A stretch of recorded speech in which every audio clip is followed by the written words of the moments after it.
Matt, good morning to you. How are you? Good morning, Joe. Very good, mate. Very good.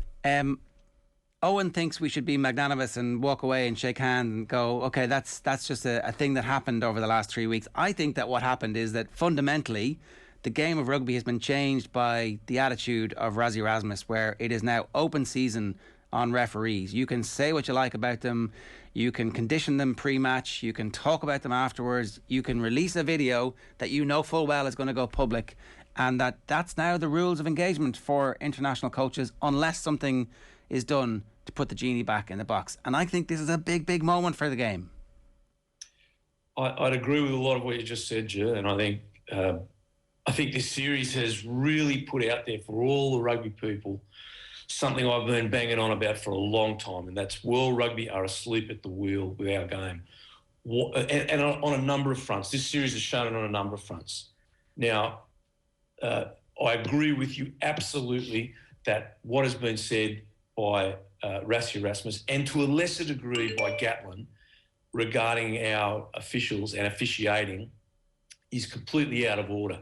But World Rugby should have stepped in immediately and sanctioned Gatland, and I don't think we would have had the Gatland and Erasmus thing, but to delay Gatland and Erasmus one, which was 10 times more voracious than Gatland's, was just outright wrong. And it left our officials swinging in the wind. And they were two young Australian referees in Test 1 and Test 2. They're not, as I've said on the show here before, not particularly great referees. They're young referees. I was very surprised when they got the series. But they were just left to be completely intimidated in front of the world's rugby media. And that was wrong by World Rugby. They should have sanctioned both of them. I think the sanctions will come, and I think this will change the way that officials and officiating is dealt with by the coaches. And I think these two teams have let down World Rugby. There's no doubt about that. We just saw Australia and New Zealand play in Eden Park on the weekend in the 9 o'clock in the morning. We were watching it here before the 6 o'clock game against the Lions. There was none of that. To put this in perspective though, Joe, what you saw Rassie do on the video might have been quite shocking to the public.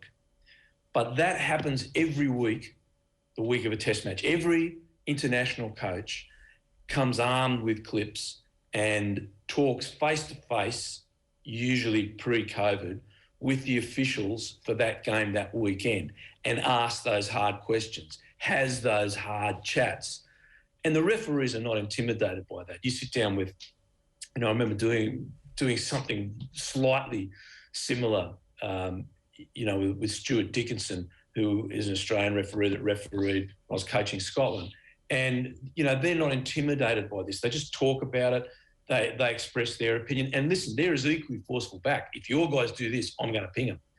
So that is done weekly. What is never done is you never talk about it in public. You never do your talking to the referee via the media or to the officials via the media. And that's what both Gatland and Erasmus did. Now, Erasmus went nuclear, did it to a degree far greater than Gatty did. But both were out of order completely. And World Rugby then topped it off by not coming down on both of them like a ton of bricks and telling them to pull their heads in and giving them some sanction that was visible to the rest of the coaches and the rest of the rugby community around the world. Now, fortunately, as I said, the next big game we saw, the Bledisloe Cup game, we didn't have any of that. And there was a great deal of respect showing for the officials. I remember there was a New Zealand official refereeing that game.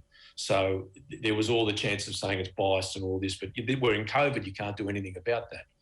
So I don't think the game is ruined, but I think this series did certainly no favours for rugby. In many ways brought it into disrepute. So what kind of sanction for both Erasmus and for Gatland would prevent other coaches around the world looking at that and going, that's the new normal, I can get away with this? Oh, that's a tough question, Joe. Look, I think like any people involved with any of the games they love. I heard you talking about the Olympics and the Cork hurling team, and if you're told as a coach, manager, or player, you can't be involved for a certain number of weeks, that's a huge punishment. That's the sanction. So they need to say, right, you can't be on the sideline, you can't be at the stadium for the next few weeks. And there might be some sort of financial punishment involved as well. Emotions run very high, and look, I certainly can't point the finger at other people. It's a very emotional game, and you're in it up to your gills. You're doing things that people don't see. It's 18, 20-hour days every day of the week, 7 days a week, and the pressure on you is enormous. And occasionally people make mistakes. And look, I believe that both Gatland and Erasmus made very bad mistakes. I think they'll both regret what they did, but they did it under the intense pressure of that environment. Now, the difference between a coach and a player making a mistake, a player has a split second to make a decision, and he might get his shoulder in the wrong place and he is sanctioned for that. Now, that is very different to a coach that, you are in control of your words. And when your words come out, and especially in Erasmus' case where it was obviously premeditated, he taped and recorded his Zoom meetings with the officials and then released it to the public. I think that's a totally separate level. And again, it's something we've never seen in the world. Yeah. And I certainly hope we don't see it again. I don't think he's going to regret it. I think that, like, you've seen the outpouring from South African rugby fans saying, yeah, that's our coach. That's what we want. He said what we've been thinking for years. There's been this mad conspiracy against South African rugby. 27 out of the 28 things he said were correct. How can anybody have any issues with it? That's the sort of stuff that I've been seeing, not just from fans, but from former and current South African players and media online. It's like he's now become this hero figure, a messiah who has led them to the promised land of a World Cup and now a Lions Test victory. I think for Rassie, that worked and that was calculated. And I would make them favourites for the next World Cup on the basis of that. Well, mate, you're right. He did a bit of a Donald Trump. He outraged a certain part of the rugby community, none of whom are voting for him. he knows his constituents, and he was talking to his constituents like Donald Trump did. So the world is in outrage. The South Africans have believed, they don't recognise New Zealand winning that first World Cup in '87 because the South Africans weren't there. They were still in isolation. Or in '91 when the Wallabies won it. They believe the World Cup started in '95 when they arrived and won it in Joburg. So look, you can't worry about the lowest common denominator, Joe. I'm not trying to be aloof or anything. I'm talking about world rugby. You've got to have standards. People are going to believe what they want. But that was wrong. The style of game was wrong. And here again, world rugby's been asleep at the wheel. We have not had significant interventions by our legislators in changing so many desperately needed laws that are antiquated, no longer fit for use, that need to be moved, and new laws need to be introduced, need to support our officials in other way. All of those things came to the fore in that Lions Test match. It was turgid tests. The third test was a little bit better, but it was a horrid series. Now, there's no other way to describe that. That has been building for the best part of 2 decades. World rugby has been is this giant political ball, a bit like of the Olympic movement on steroids, because they just can't make decisions because people are worried. The politicians, and we have too many politicians and not enough statesmen, are highly concerned that if they change a law, it's going to disadvantage their country. It's going to disadvantage England. It's going to disadvantage Ireland. Instead of looking at the game, what's good for our game. And they're just not doing that. They're not looking what's good for the game. They're looking what's good for Europe, what's good for Australia, what's good for New Zealand. And then everyone has conspiracy theories. The North thinks the South trying to get an advantage. The South Africans think everyone's trying to get an advantage over them. So we get this gridlock of change of laws. And what happens? You get this physicality, this kickathon, this lack of skill. We waited, I got it written down here, we waited to the 56th minute of the third test until we saw that absolute brilliance of Chisholm Colby. Now, he also played in the A game. So that's 4 games, the South Africa A game and the 3 tests. We waited to the 56th minute of that last game of 4 games till Chisholm Colby got the ball in his hands with a little bit of space. And the world said, wow, and that's what we've got to have. We've got to have more of that. We can't take away the physicality of our game. That's the beauty of our game. but it's completely out of proportion at the moment. And the only way to change that is legislation. Coaches in every sport, hurling, football, soccer, you name it, they look at the laws and they use the laws like a good tax lawyer to maximise their profit for their team, for their talent. And South Africa have followed that same plan since '95. You go back and watch the games, it's hard that their game plan hardly changes because they use the laws as they are. And until we change the laws to get more space between teams, that the scrum is not a time waster and that everyone's scrummaging for penalties, where the maul is not this ridiculous thing that just keeps going and going and going every time, we're going to get more games like that. And that's to me, the game really is in a point of crisis, in my opinion, because of our failings of world rugby. And that tournament just showed it. And that's an interesting point, Matt, because it kind of feels to me as if there is a lot of finger pointing at South Africa, as if almost that we're in crisis because of South Africa, where to me there's a lot of what happened over the past couple of weeks, which is the reality of rugby, whether it's the laws of the game, as you mentioned there, or even with Rassie Erasmus's video. As you say, that sort of stuff goes on behind closed doors every week. I don't think a lot of people were overly aware of just how in-depth some of those videos or some of those messages may actually have been. And now Rassie Erasmus has sort of shown us all how in-depth those conversations can actually be, that these were all pre-existing conditions that South Africa have just kind of shown up again rather than them being the creators of, is kind of how I'm looking at it. I'd agree with that. Like, it's, to me, the content of what Rassie put out, like, I didn't think twice about it, to be honest with you. And I agree. I thought most of his points were valid. And I think the Northern Hemisphere didn't react well to the truth of that video. So there's two separate issues. Was there a lot of truth in the video? Absolutely. There should have been 3 Lions players in the first test given yellow cards. 2 almost red cards. Curry and Watson were very close to red cards. And, everyone's talking about the other 2. What Curry did in the scrum, so people remember, he broke from the scrum and the tight head prop is pushing. He's got his 7 other guys pushing with him. And Curry lifted his outside leg. Like, you can make someone a quadriplegic doing that. Like, that's an appalling act. I was aghast when I saw it in the game. It wasn't, no one even penalised. I could not believe that. Now, so many of those points that Rassie showed were right. So that's one aspect. So let's put that to side. There is no way on God's green earth Rassie should release that to the public. So you've got 2 separate issues here. To the people in the rugby community that coach at elite levels, see, I'm not sure now, I've been out of the European coaching scene for a number of years as far as being on the hands-on. We would ring up the referees, we would ask permission, can we have a talk, we've got some concerns, we'd go through it and we send them some clips, or if they arrived in your city, because an independent referee for a Heineken Cup, we go and meet with them. And like, that's 25 years ago. We were doing that in Super Rugby at the beginning of professional rugby in 1996. So none of this, it's a quarter of a century old. Like, it's nothing bad about it at all. But putting it out was the way the South Africans played. They exploited the laws as they stand.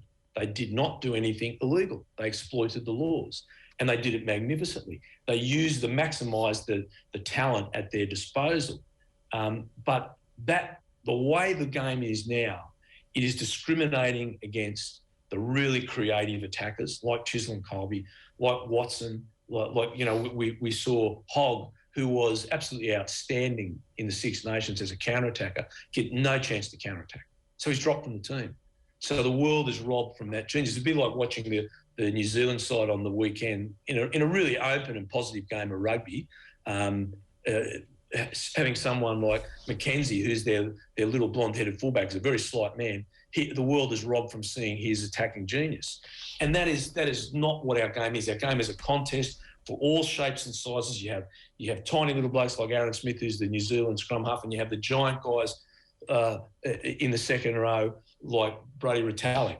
Every shape and size human being has a place in rugby. That's the beauty of our game, and it's a contest, and it has to have a yin and yang, and that yin and yang is completely out of balance at the moment.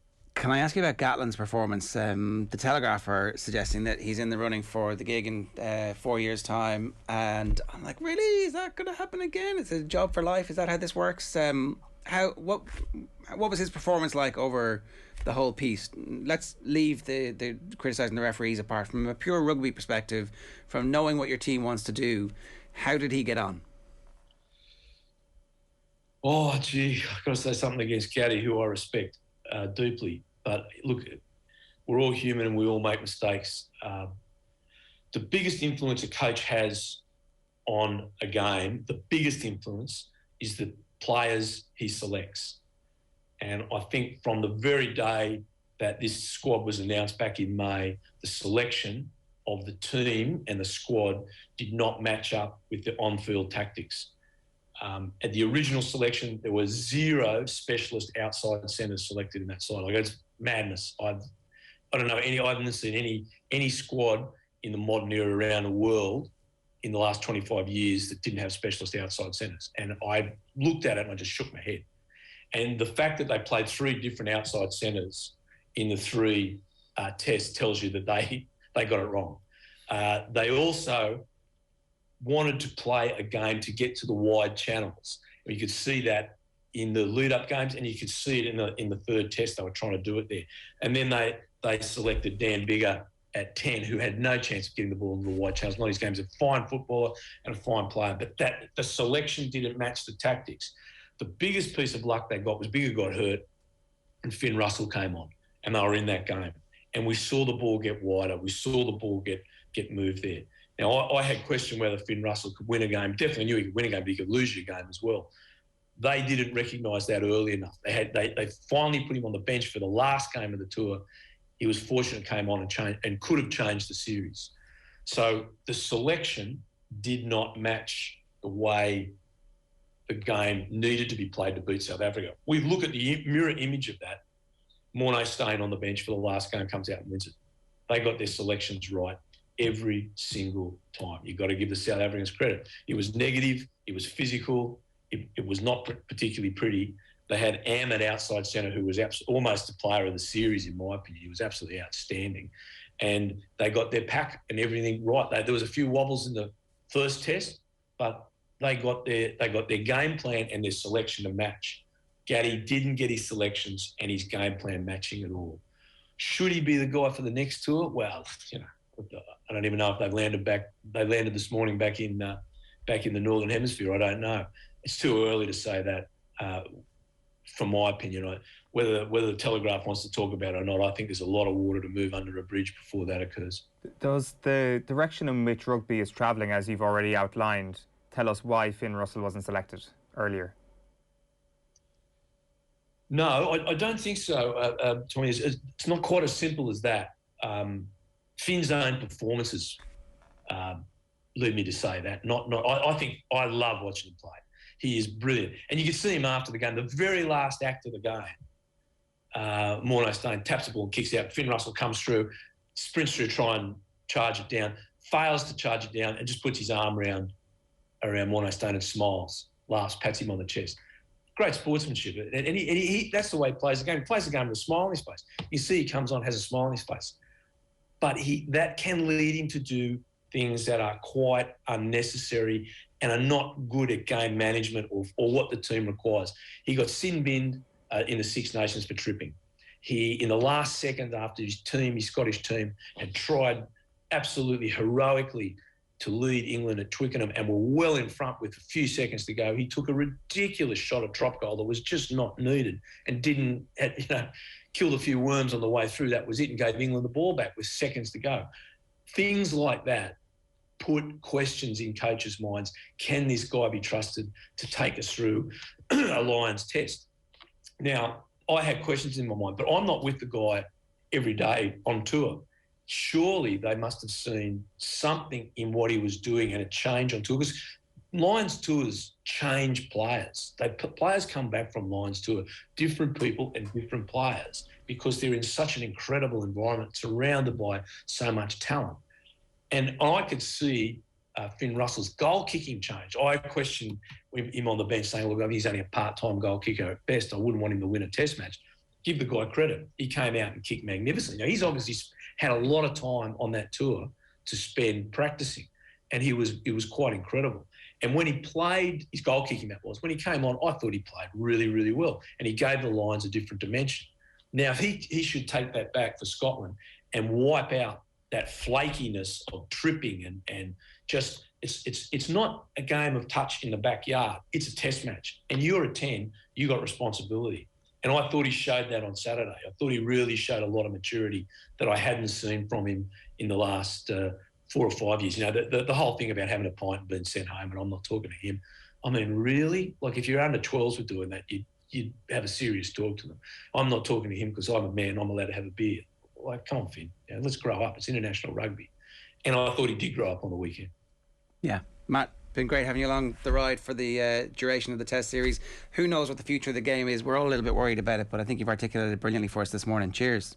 Pleasure, Joe. Thanks, Tommy. See you now.